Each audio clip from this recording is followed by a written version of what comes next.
Chosen ones. You hid in plain sight. They never saw you coming now. They're shocked. Hello, chosen one. The darkness has been pressing hard this week because it sees what you can't see yet. The door that's about to open. You have been feeling an unprecedented, suffocating weight pushing down upon your mind, your physical body, and your spiritual atmosphere over the past few days. The sheer atmospheric resistance has been extraordinarily loud. You have been navigating a sudden influx of chaotic energy, bizarre and unprovoked conflicts, sudden betrayals from people you once trusted, and an eerie, echoing sense of profound isolation. You have been carrying a bone-deep exhaustion that feels entirely out of proportion to your daily tasks. Because you are naturally analytical, you have been looking at this friction and wondering if you have somehow made a massive mistake. A quiet, anxious voice in your head has been trying to convince you that this sudden spike in hostility and opposition is undeniable evidence of your own failure. But you must not listen to that voice. I need you to entirely reframe this pain right now. The enemy is not attacking you because you are failing, and the spiritual realm is not bearing down on you because you took a wrong turn. The darkness is launching a frantic, coordinated, desperate last-minute offensive precisely because of the monumental magnitude of what is rapidly approaching. You must view this current agony as the ultimate, undeniable evidence of your imminent breakthrough.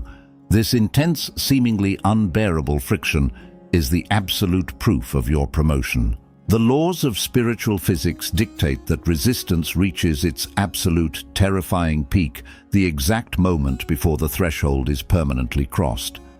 The enemy is throwing every possible distraction, every petty argument, and every ounce of psychological warfare at you right now, today, this very week, because they are absolutely terrified of the authority you're about to step into. They are attempting to drain your energy right here at the finish line, hoping you will be too exhausted to turn the handle on the door that has already been unlocked for you. But I am here to deliver a mandate of truth. This profound struggle, this exhausting marathon of spiritual warfare is ending. It is coming to a definitive, screeching halt within the next 24 hours, by the time you reach the very end of this message. It is ending not by accident, and not because the world suddenly decided to be kind to you, but because of the massive, unglamorous, grueling internal architecture you have successfully built in the dark. You have purged the poison, you have done the agonizing work, and now the visible world has absolutely no choice but to bend, fracture, and realign to your new reality. I'm Brian. For decades, I've been writing spiritual content and helping people to achieve real awakening, guiding those who carry the agonizing and beautiful burden of a true calling through the treacherous, often misunderstood landscapes of their own psychological and spiritual evolution. I do not deal in cheap self-help jargon, and I do not offer superficial bandages for deep spiritual wounds. We study the raw, uncomfortable architecture of the soul. Today, we are going to dissect the absolute, unmitigated shockwaves you are sending through the lives of the toxic, the insecure, and the highly performative people around you. The premise of what you are experiencing right now is deeply rooted in a devastating truth. You hid in plain sight. They thought you were ordinary. They mistook your humility for weakness, and they assumed you would forever remain a subservient background character in the grand theatrical performance of their lives. But now, your true calling is activating. Your frequency is rising. Their carefully constructed masks are violently slipping, and they are desperately, frantically, trying to drag you back down to their level of comfortable stagnation because your authentic light is burning their illusions to the absolute ground. If you are ready to unpack the exact psychology of why this is happening and how to master it, I need you to subscribe to the channel right now. Hit that like button to align your frequency with this message. Drop a comment with what point hit you hardest, and share this video with another chosen one who is isolated, and needs to hear this exact truth today. Step 1. Dismantle the towering pedestal you subconsciously built for their potential. We must begin this permanent psychological liberation by fundamentally deconstructing the massive, towering pedestal you subconsciously erected in the center of your mind.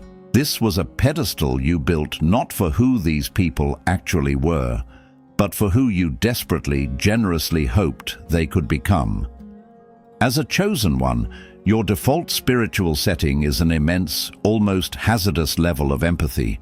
Your internal architecture is wired for healing, for elevation, and for recognizing the buried divine spark within absolutely everyone you encounter. When you looked at a broken, toxic, or highly performative individual, you did not just see their current state of malfunction. You saw their unhealed inner child. You saw the agonizing trauma that shaped them. You saw the glorious, radiant potential of what they could achieve if they simply submitted to the painful process of self-reflection and healing.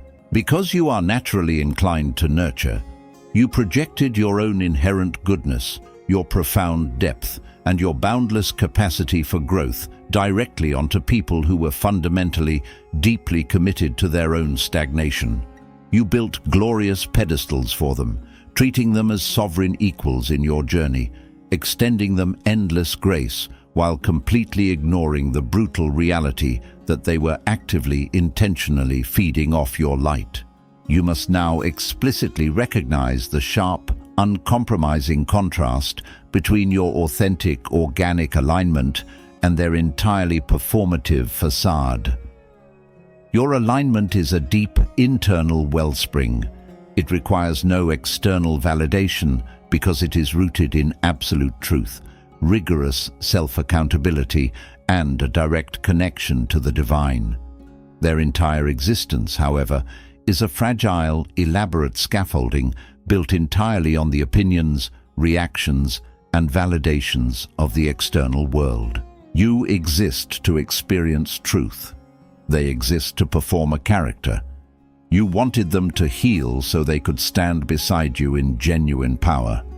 They wanted you to stay small, wounded, and compliant so you could serve as a permanent prop in their unhealed fantasy of superiority. Your genuine, aching hope for their emotional elevation stood in direct opposition to their parasitic need for your subservience. They never viewed you as a co-star in the grand theater of life. You were written into their script as a supporting character, a loyal audience member whose sole purpose was to applaud their mediocre performance, absorb their emotional shrapnel, and constantly reinforce their delusional self-image. For a very long time, you played the role. You hid in plain sight. You wore the suffocating costume they forced upon you, all the while undergoing a massive, invisible, tectonic metamorphosis beneath the fabric of that disguise. The deep psychology behind their current meltdown and their erratic behavior is rooted in a devastating cognitive dissonance. When you finally stop projecting potential onto them and start dealing with the cold, hard, uncomfortable reality of their actual documented behavior, their entire psychological framework undergoes a catastrophic collapse. They are fundamentally incapable of authentic connection, so they are not melting down because they miss your heart. They are melting down because they literally do not know who they are without you there to act as their mirror. For years, you were the highly polished surface that reflected a glorified, idealized image back to them. Now, you have turned your mirror away, and they are forced to look at their own raw, unvarnished reflection in the stagnant puddle of their own making. They are frantically flipping through the script, screaming their lines into the void, throwing tantrums, and deploying every manipulation tactic they know to try and provoke the old reactions out of you. They are terrified of your light because it illuminates the absolute shabbiness of their internal reality. They relied heavily on a predictable script where you remained unsure of yourself. By aligning with your calling, you have completely stopped following that script. Think of this dynamic metaphorically. as a deeply arrogant, highly demanding actor standing center stage in a ridiculous, gaudy costume, screaming their lines into the darkness, fully expecting a standing ovation. But the lights suddenly turn on, and they realize the supporting cast has walked out. The director has gone home, and the auditorium is completely, utterly empty. The silence echoing back at them is deafening and terrifying. They expected you to forever stand in the wings, holding their props, adjusting their lighting, and sweeping up the massive emotional messes they left behind. They expected your endless well of grace to constantly cover up their deliberate malice. But by dismantling the pedestal of their potential, you have violently pulled the rug out from under them. You have forced them to stand on the unforgiving ground of their reality. The ground is hard, it is cold, and it offers absolutely no validation for their performance. The goofy, almost pathetic nature of those trying to compete with your divine calling is that they are throwing a tantrum simply because you refuse to play small. It is exactly like watching a master chess player who, out of sheer boredom and kindness, plays checkers with a toddler for years, intentionally losing to make the child feel powerful. The moment the master decides to actually play chess, the toddler doesn't marvel at the strategy. The toddler throws a tantrum and violently flips the board. They are flipping the board because they do not have the intellectual or spiritual capacity to play the game at your current level. They are shocked beyond measure because they cannot fathom how the person who used to idolize their potential is now completely, utterly unbothered by their existence. You have withdrawn your energetic funding from their theatrical production. Without your brilliant light to illuminate their stage, they are left entirely in the dark, exposed, trembling, and alone with the one person they have been desperately running from their entire lives: themselves. Step 2.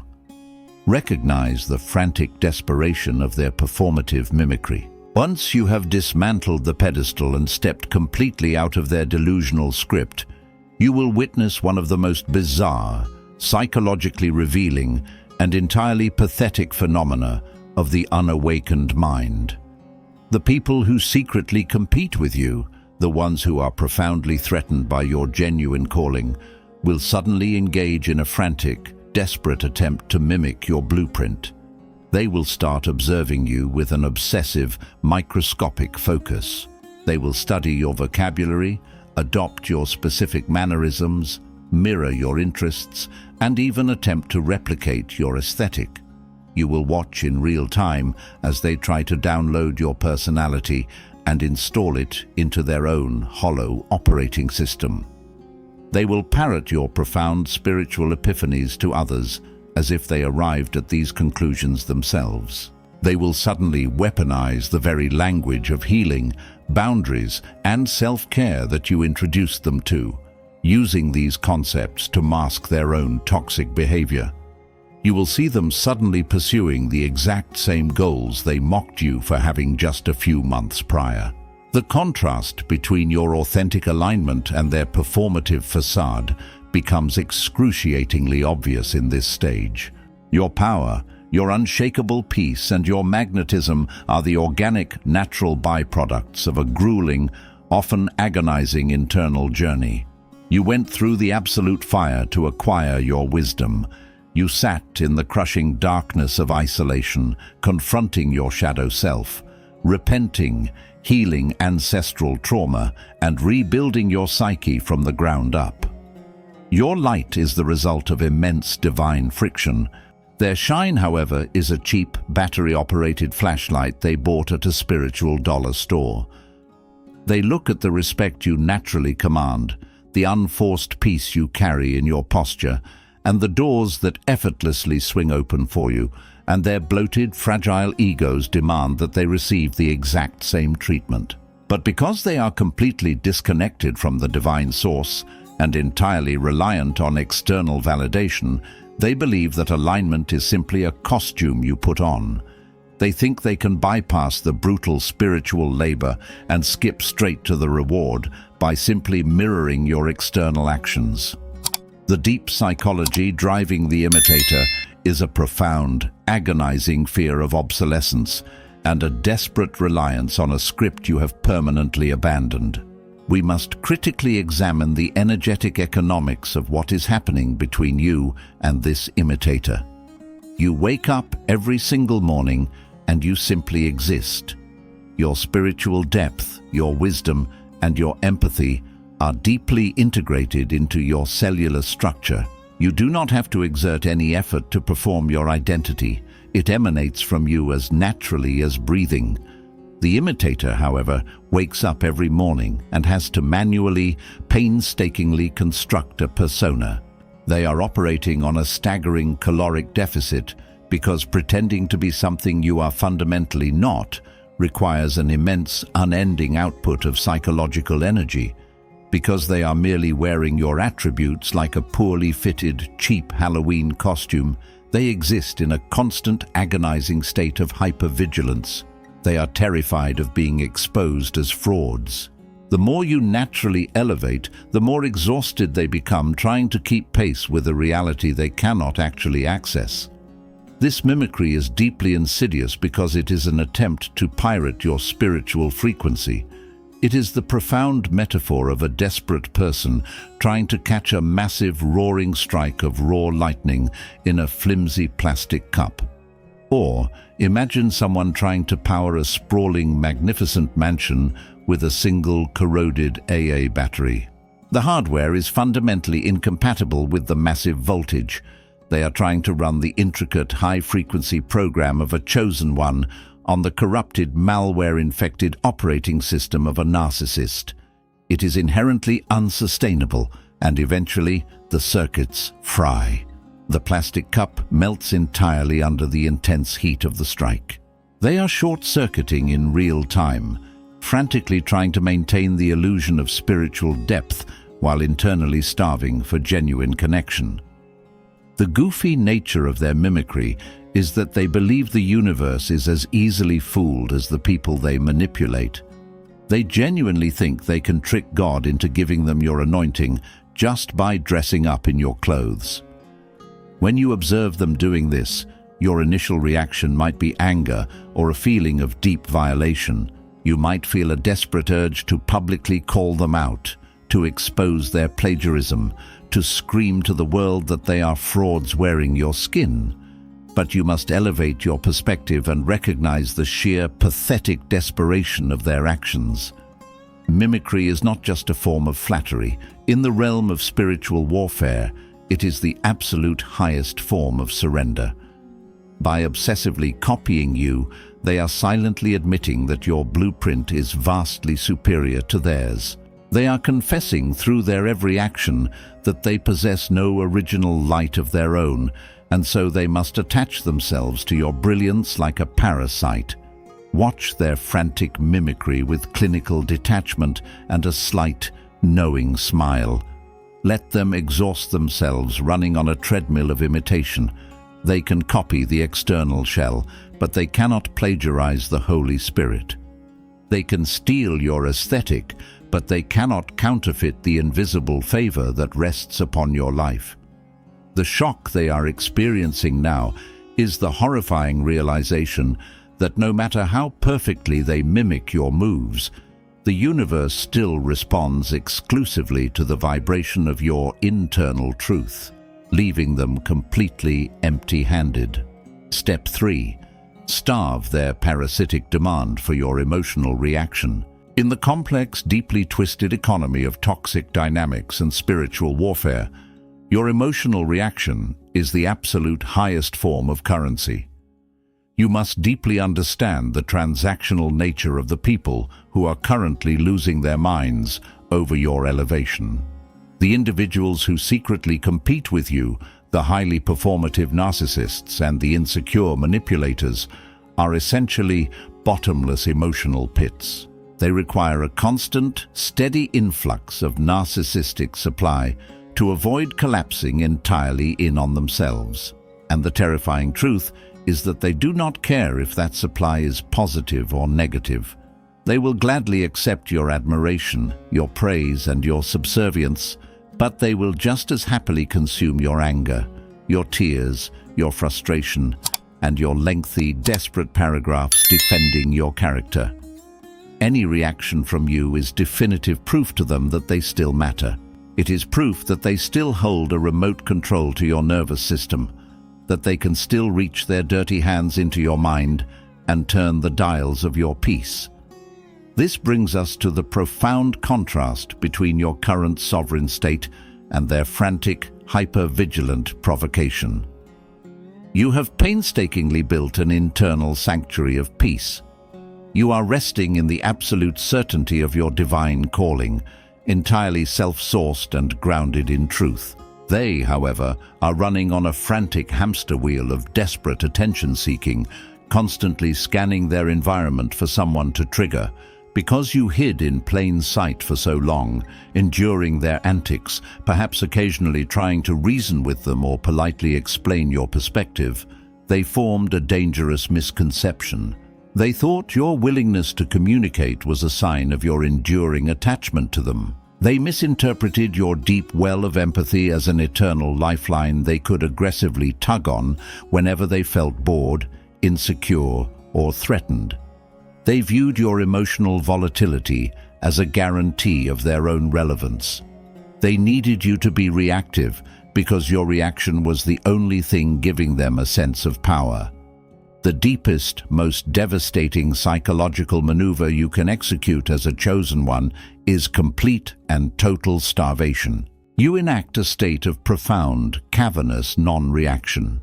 When you suddenly refuse to play the game, when you no longer defend your character against their subtle jabs, when you stop answering their loaded questions, and when you meet their manufactured chaos with absolute terrifying silence, you initiate a massive psychological collapse within their minds.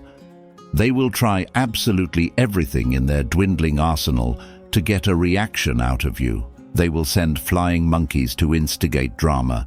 They will whisper lies behind your back, hoping it gets back to you.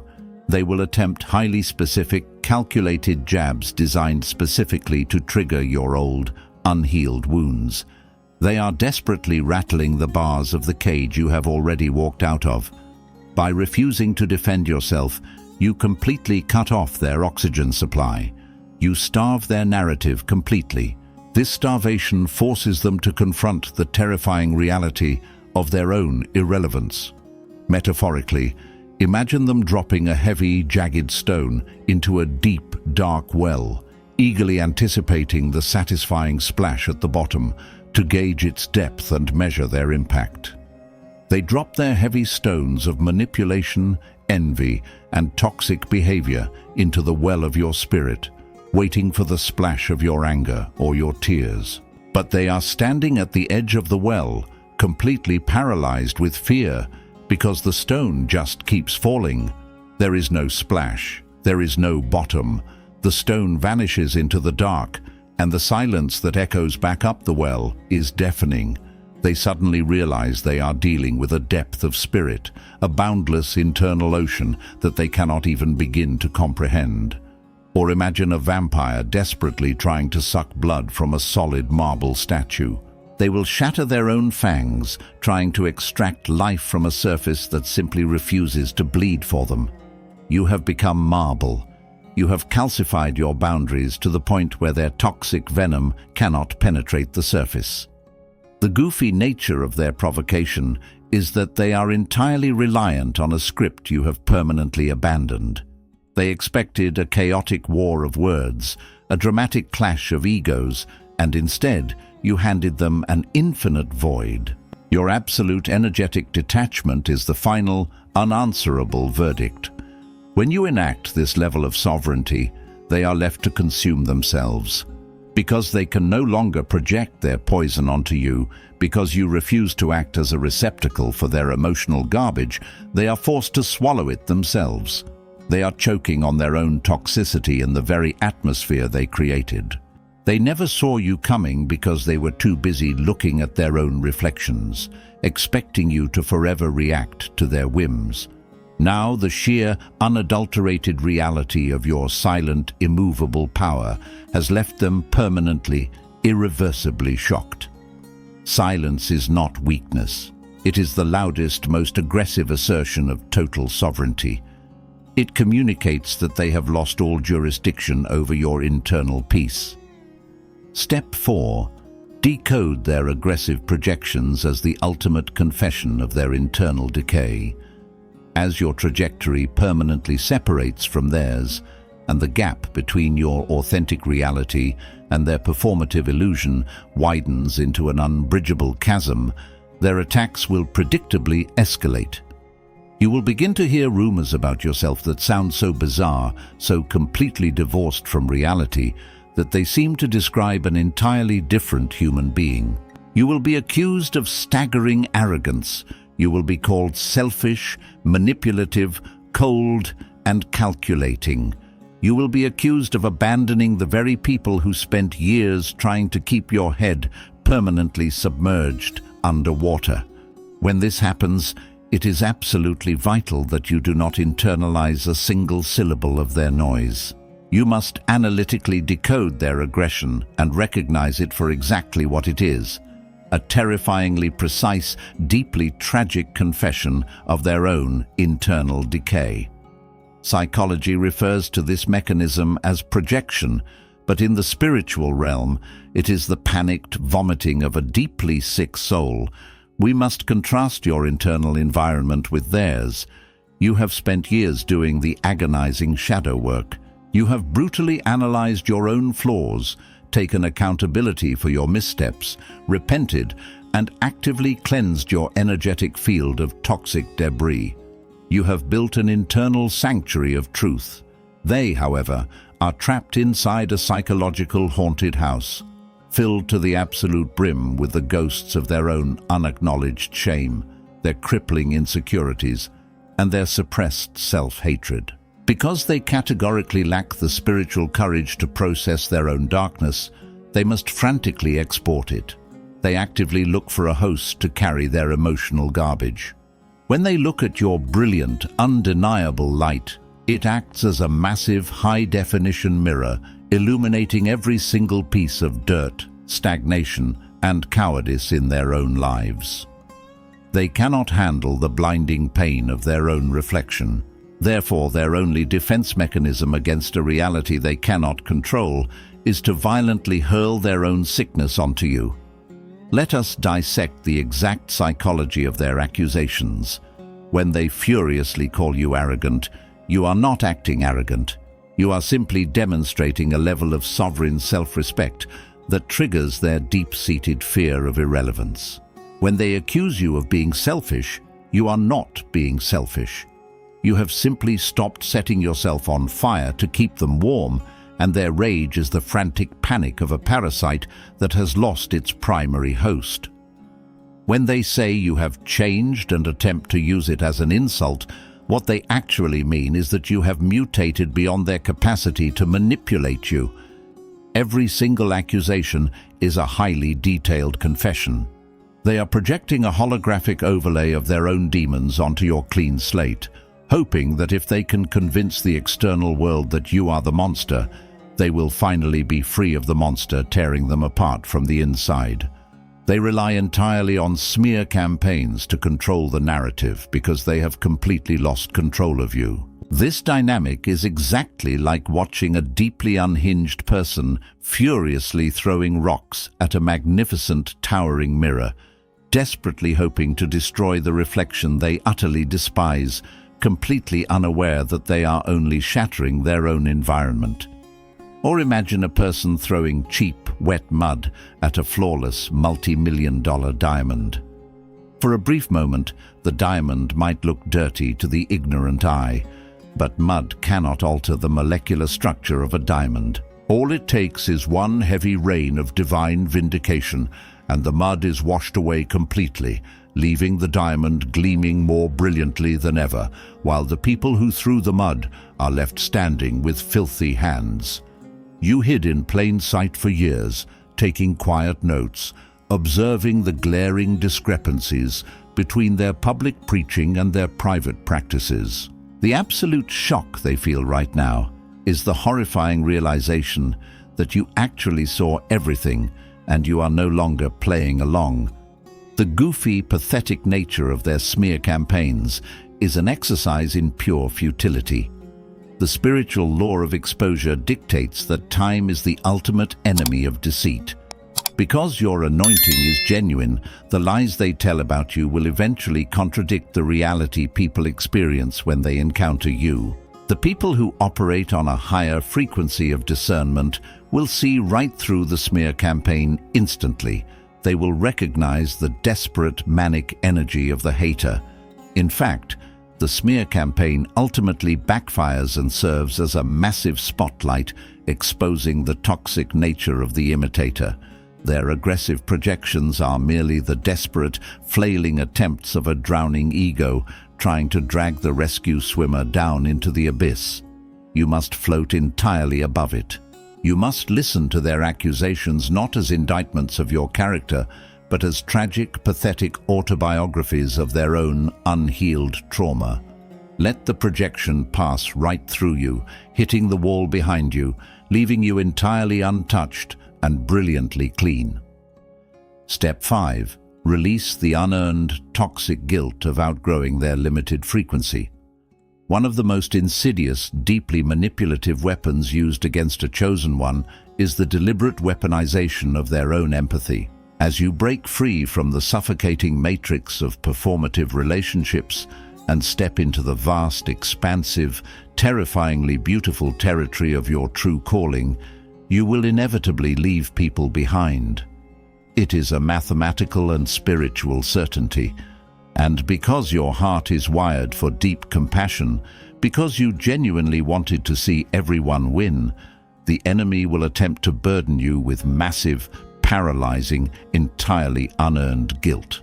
The people who are shocked by your sudden elevation, the ones who adamantly refuse to grow when you begged them to, will actively try to induce this guilt to pull you back down. They will look at you with sad, accusatory eyes and deploy the "I knew you when" syndrome. They will tell you that you have changed, that you think you are better than everyone else, that you have abandoned your roots, and that you are leaving the real people behind. You must deeply understand the profound contrast here. It is the stark, undeniable difference between your relentless, painful, expansive growth and their comfortable, lazy, cowardly stagnation.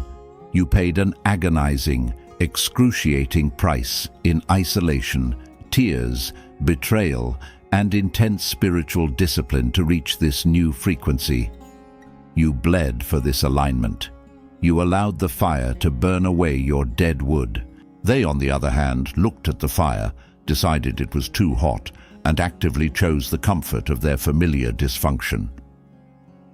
The deep psychology of why they use guilt as a weapon is rooted in their absolute paralyzing inability to rise to your level. Because they categorically refuse to do the heavy emotional lifting required to grow, their only alternative strategy is to pull you back down so they do not have to feel inferior in your presence. They use pity as a heavy anchor. They want to tie their unhealed, heavy baggage to your rising balloon, hoping the sheer weight of their misery and their complaints will keep you grounded in the dirt with them. Releasing this guilt is not just a polite suggestion for self-care. It is a mandatory, non-negotiable requirement for your spiritual survival. You must understand that feeling guilty for outgrowing toxic, stagnant people is exactly like a majestic, fully transformed butterfly apologizing profoundly to a group of caterpillars for having wings. The butterfly cannot shrink back into the dark, restrictive cocoon just to make the crawling insects feel better about their lack of flight. The entire biological and spiritual purpose of the cocoon was to leave the ground behind permanently. Yet, we are socially conditioned by a broken world to drag our past into our future. We are continuously told that loyalty means staying in the mud with the people who aggressively refuse to stand up. This is a demonic lie designed specifically to thwart the divine architecture of your destiny. God will routinely, sometimes painfully, separate you from people whose frequency is entirely incompatible with where you are going. This is the raw, unvarnished truth of the unequally yoked dynamic. You absolutely cannot connect a high-voltage, massive power line to a cheap, low-voltage appliance without causing a catastrophic explosion. The people you are naturally outgrowing simply do not have the internal capacity, the wiring, or the stamina to handle the massive voltage of your new season. If you force them to come with you, if you carry them on your back out of a misplaced, toxic sense of guilt, they will inevitably sabotage the journey. They will constantly complain about the altitude, they will demand you slow down to accommodate their fear, and they will ultimately drain the precious resources you need to build your empire. The goofy nature of their guilt trips is that they are actively furious at you for surviving the very wilderness they refuse to enter. They want the rewards of the promised land without ever having to cross the desert. Releasing the guilt means accepting with absolute finality that you are not responsible for their healing, their choices, or their timeline. You can love them from a distance, you can pray for them in secret, but you absolutely cannot grant them access to your inner sanctum. The guilt they try to project onto you is entirely manufactured. It is a cheap manipulation tactic designed to exploit your goodness. When they say you have changed, your only internal response should be that that was the entire point of the trauma you survived. You did not walk through the fires of hell just to come out smelling like the people who stood comfortably by and watched you burn. Your elevation is unapologetic. You must aggressively, surgically sever the energetic cords of guilt that tie you to their limited frequency. Let them be angry that you left. Let them be shocked that you are soaring. Your ultimate loyalty must be to your calling, to the divine mandate on your life, and never to the comfort zones of people who are absolutely committed to misunderstanding you. Step 6. Embrace your profound isolation as the ultimate fortress of divine incubation. As the attacks intensify and the masks of the performative people fall violently away, you will inevitably find yourself navigating a season of profound, echoing isolation. Friends you thought were exceptionally loyal will fade into the background. Networks you thought were rock solid will inexplicably dissolve. You will find yourself sitting alone, and the enemy will try to convince you that this isolation is undeniable evidence of your unworthiness or a harsh, lonely punishment for setting boundaries. You must radically contrast the sacred, deliberate solitude of your current spiritual incubation with their desperate, frantic need to be constantly surrounded by crowds. Performative people travel in packs.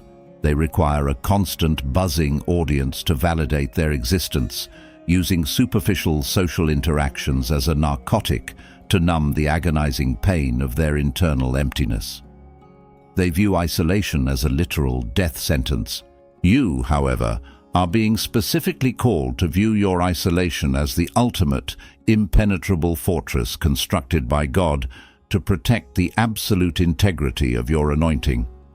The psychology of why toxic individuals consistently move in herds is rooted in the cowardice of the collective ego. They cannot sit alone with their thoughts because, in the absolute silence, the overwhelming truth of their inauthenticity screams at them.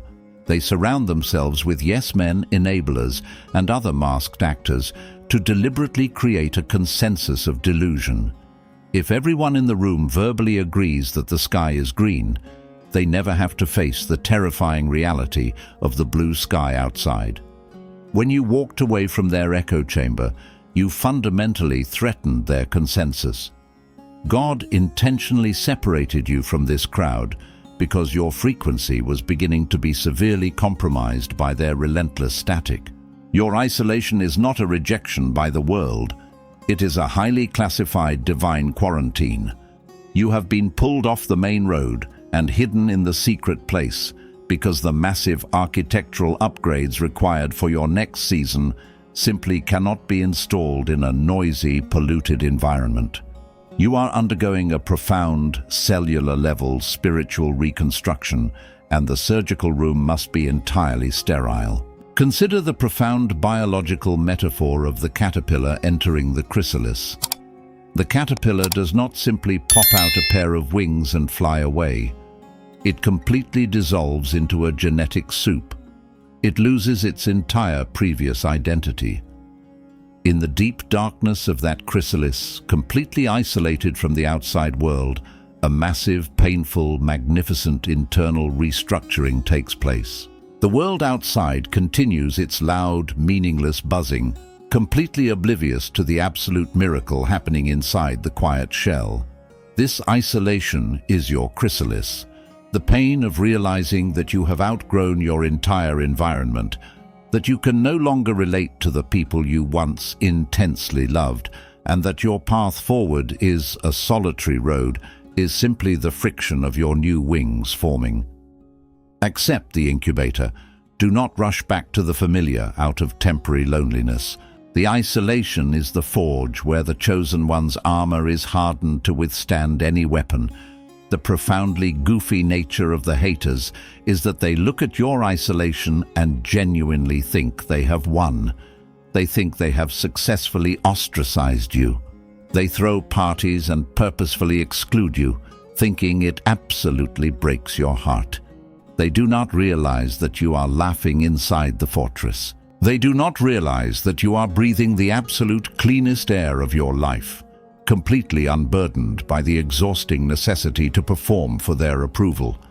While they are busy keeping up appearances in a crowded room full of fake smiles, unspoken resentments, and hidden daggers, you are sitting in the quiet, expansive luxury of authentic peace. You hid in plain sight, and now you are hiding in divine sight. Let them have the crowd. Let them have the shallow conversations, the backstabbing, and the fleeting, worthless validations. You are being rigorously prepared to govern a kingdom. The isolation is not a tomb. It is the womb of your greatest manifestation. Embrace it fiercely and let the silence shape you into the unstoppable, terrifying force of nature you were always meant to become. Step 7. Stand utterly unbothered as the final devastating verdict of your staggering growth.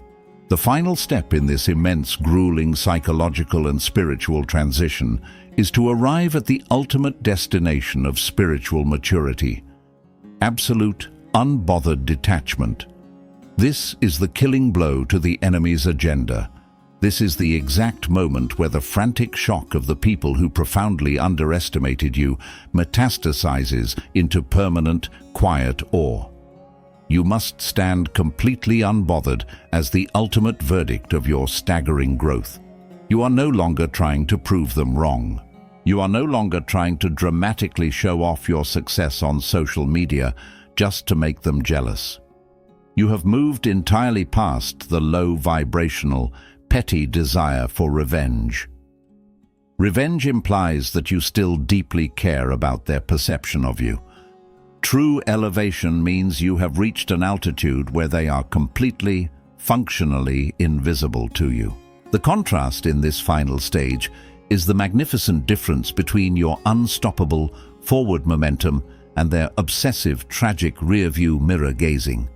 While they are spending their days obsessively monitoring your life, talking about you behind your back, and frantically trying to figure out how you managed to escape their gravitational pull, you are simply building your empire.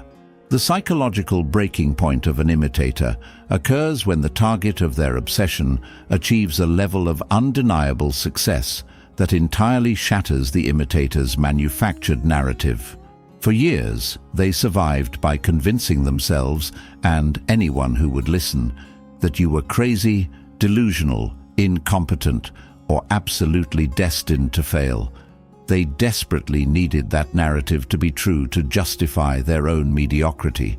But now, the undeniable evidence of your permanent breakthrough is manifesting. The doors are violently swinging open. The opportunities, the peace, the divine connections, and the undeniable favor of God are cascading into your life in a way that is brilliantly visible to everyone. When the imitator sees this, they experience a catastrophic psychological collapse. The cognitive dissonance becomes so intense that their brain can no longer protect them from the truth. You were right, they were wrong, and they foolishly bet against the exact person God had chosen to powerfully elevate. They relied heavily on a script of your failure, and you have permanently stopped following it. Imagine the magnificent sun rising in the early morning. The sun does not look back to check on the shadows it casts. The sun does not pause its majestic ascent to apologize to the darkness it is eradicating. The sun simply exists in its terrifying, massive, life-giving glory, and the shadows naturally flee because they cannot survive the frequency of the light. You are the sun in this metaphor. You do not need to look back at the shadows of your past relationships, your old insecure friends, or the toxic family members who tried to keep you in the dark. Just shine. Or imagine a massive rocket ship breaking gravity and entering the silent vacuum of space. The dogs on the ground might bark endlessly at the sky, the onlookers might cover their ears, and the haters might confidently predict a catastrophic crash. But the rocket pays absolutely no attention to the barking dogs. It relies entirely on its own internal combustion, pushing relentlessly into a new dimension where the old laws of gravity simply do not apply anymore. The absolute goofiness of their position is that they are forced to watch the very person they tried to destroy become the standard they can never reach. You hid in plain sight. You absorbed the pain, you transmuted the trauma, and you stepped fully into the light. Now the mask is completely off, and the world is about to see exactly what God has been quietly building in the dark. You are stepping into a dimension of peace that cannot be penetrated by the low-frequency vibrations of jealousy and malice. Your unbothered state is not a tactic. It is a permanent condition. It is the natural resting heartbeat of a chosen one who fully comprehends the magnitude of their divine backing. The enemy threw absolutely everything they had at you, and all it did was polish your armor to a blinding sheen. Stand tall, stand incredibly still, and let the sheer, unadulterated reality of your elevation be the final word in a conversation you will never have to participate in again. Let us zoom out for a moment and look at the massive, beautiful spiritual architecture of what has actually transpired here. The real target of the darkness was never your bank account, your reputation, or even your specific relationships. The absolute target was always your alignment. The enemy knew that if you ever fully realized who you truly were, if you ever stopped hiding your profound gifts behind a veil of false humility, you would become a highly contagious force of liberation in this world. The haters, the toxic mimics, and the insecure betrayers were merely heavy weights strategically placed in the gym of your spiritual evolution. They forced you to build the exact discernment, the precise boundaries, and the overwhelming internal power required to carry the massive weight of your actual destiny. Your alignment was the target, and your refusal to break is your ultimate victory. You do not need to seek revenge. You do not need to orchestrate their downfall or prove a point to anyone who ever doubted you. Your unstoppable, undeniable, continuous growth is the final verdict. Let them sit in the profound shock of their own catastrophic miscalculations. Let them watch from the sidelines as you step into the absolute fullness of your calling. You hid in plain sight. You endured the misunderstanding. You survived the brutal isolation. And you allowed the fire to burn away absolutely everything that was false. The door is opening right now, and the version of you that is stepping through it is entirely bulletproof. Embrace the incredible shockwaves you are creating. Let the imitators choke on the dust of your departure as you step into the calling you were designed for from the beginning of time. If this deep dive into the psychology of your current spiritual reality resonated with your soul, make sure you subscribe to the channel, hit the like button to cement this energy, drop a comment with what point hit you hardest, and share this with another chosen one who needs this vital confirmation today. Stay chosen, stay blessed.